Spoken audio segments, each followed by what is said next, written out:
everyone. Welcome back.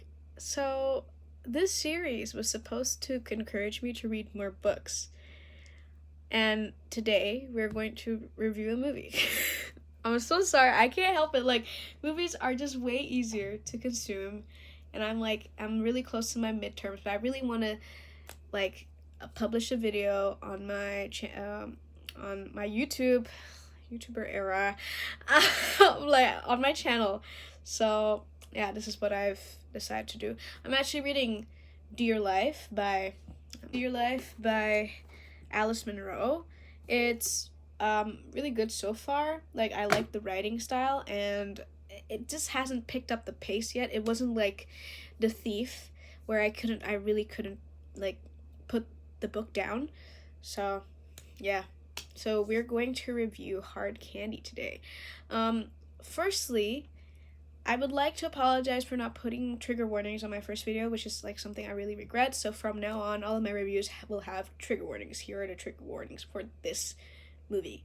If you are if you find any of this disturbing, please click off this video. Yeah. And I know that Elliot Page wants everyone to refer to him as him or he or they, but and in the context of the movie, the character that he was playing back then is a girl, and she refers to herself as she her.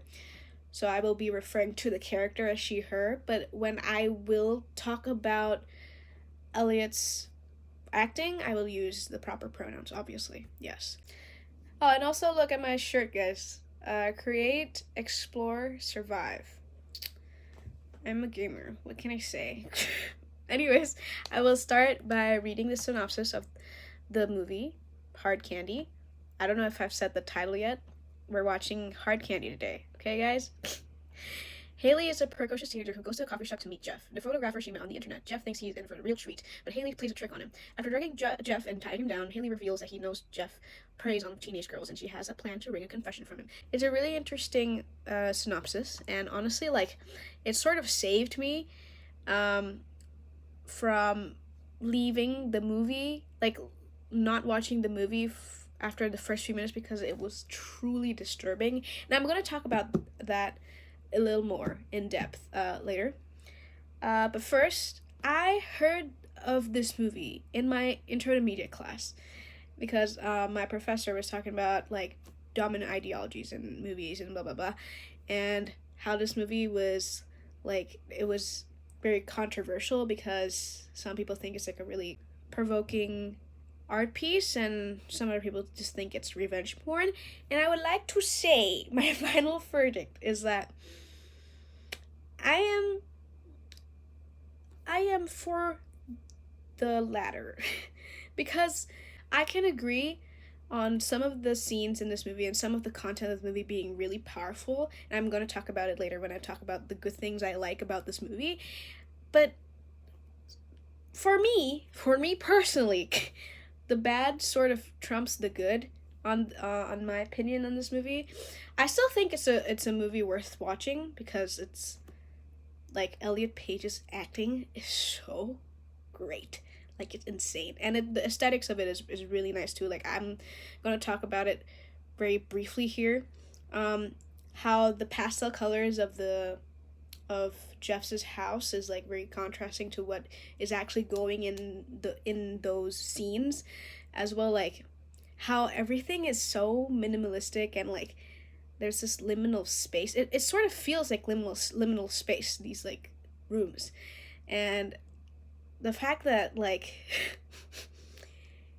he displays half naked teenage girls very proudly, that also adds to like the the normalization of sexualizing teenage girls, the society's obsession with teenage girls, which is interesting, which is very nice. And I like that. I like the fact that he wasn't embarrassed to have those because he thinks that they are art. Yeah, it's effed up, guys. So I will start with the things I like about this movie.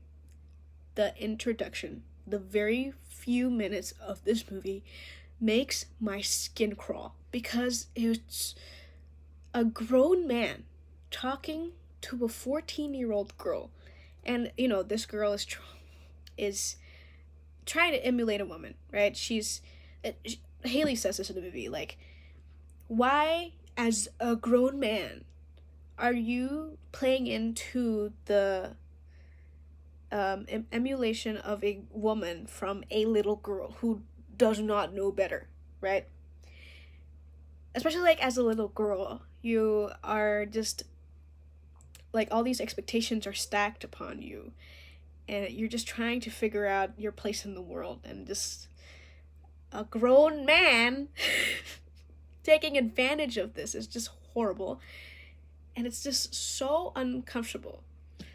There's this scene especially where she goes to change into the cafe shirt she bought her. I wish the cafe shirt would be a little more significant as a symbol in the movie, but yeah, there was a scene where she was changing into the shirt, and he teases him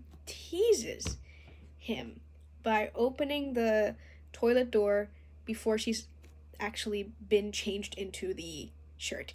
And it's truly horrible. Like, I really wanted to go out of this movie because I thought it was just going to be like, I'm just going to see like a little girl being abused and assaulted. But turns out no, it's like, it's turning the power dynamic around.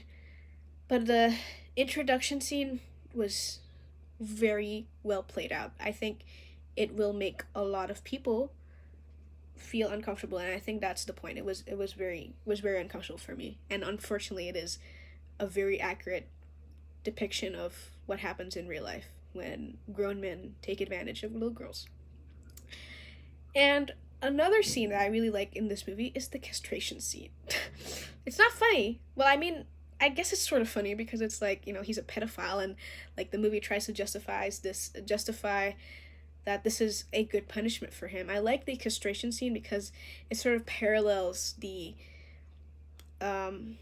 image of a raping of a teenage girl, of a little girl. Like, Haley is so calm when she's doing this operation, and she's like all saying like, oh, this is like the easiest operation. She's boasting about it, right? While like Jeff is crying, Jeff is like saying stop multiple times.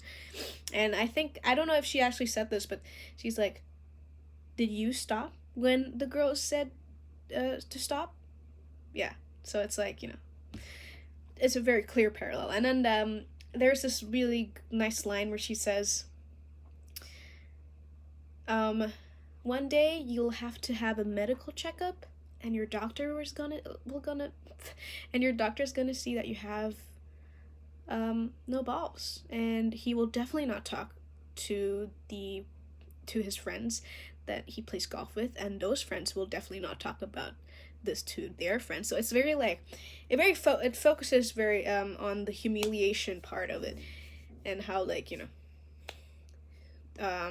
it parallels to how little girls are usually not believed when they come out with their assault stories. Yes. And another scene that I really like from the movie is the ending, where Haley reveals that she's also killed Jeff's accomplice, Aaron, and that Aaron said the same thing about not killing Donna, which is like, it's really good. It's a really good ending. I like it a lot, especially just the reveal part. I think it's very important, and it says a lot about accountability and how like somehow Jeff thinks that just watching a teenage girl getting murdered and beaten and probably raped is better than just doing it. And I guess the movie wants us to see the correlation of letting it happen and seeing it happen is just as bad as doing it. and that's also like evident on how much Jeff collected throughout the years.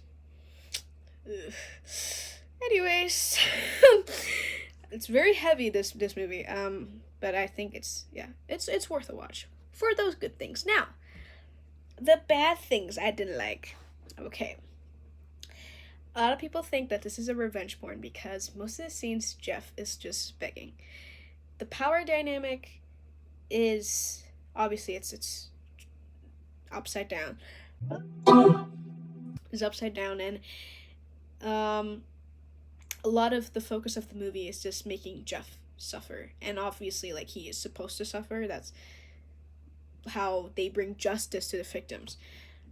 But sometimes a lot of the things in the movie are there just to keep the steady pace of the genre of which is a thriller, action, yeah.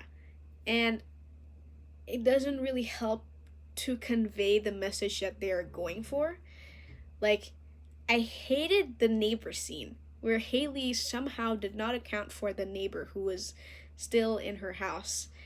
And the scene is ultimately useless because, like, the neighbor does not do anything. It's supposed to scare the audience thinking that she'd get caught. But, like,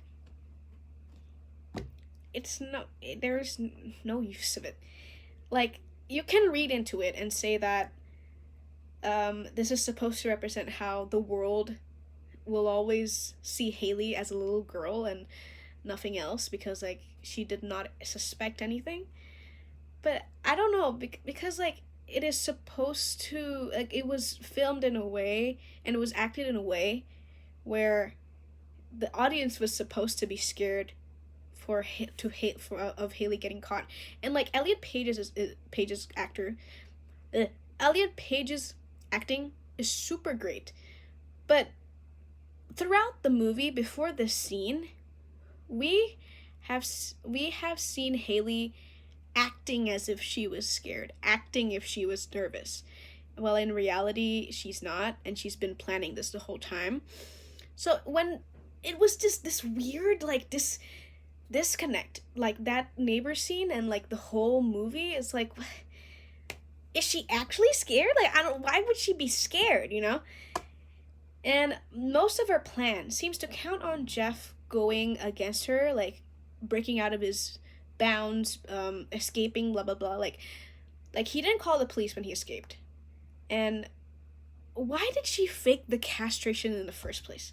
Like, what was the next phase of her plan if Jeff didn't find out that it was fake? Just she's gonna tell him that it was fake and just like mentally torture him with the, but like, what was the harm of it being real? Why did she want it to be intact? Why would it need to be fake? You know? And there was also, like, when he escaped the second time, when he escaped the noose, it seemed like such a silly mistake, especially when you put into account that she's done this before with Aaron, right? So the fact that she went close to him to mock him, it's like, okay. Again, you can read into this, you can analyze it saying, like, this shows how a grown man still towers over her with power and that the power dynamic is not truly gone. But, like, the neighbor scene doesn't really help the, what's it called? To convey the message that they were going for, to critique society's obsession with teenage girls. And a big thing that I didn't like, that I sort of felt disconnected with the movie, is, like, they've had it. Like, in the first half of the movie, I was super on board. I saw the parallels. I saw that, you know, Haley was supposed to be an amalgamation of hurt little girls who grew up too fast, little girls who are taken advantage of. And the movie should have just gotten with that. Should have made Haley just as a concept. But instead, because they make her flawed or they make her inconsistent, are we as the audience supposed to look at her as a concept or as a 14-year-old girl genius 14-year-old girl who preys on pedophiles. Yeah. Still, I think this movie is worth the watch. If you're curious about it, I honestly haven't heard of it, before my media class. So, yeah, it's, in my opinion, still a movie that is not as consistent and as bold as the message that they want to portray. But I still think that they did a good job, a decent job. Yes, I would rate this a 7 out of 10 movie. Go watch or don't watch it, up to you. Hope you have a good day, night.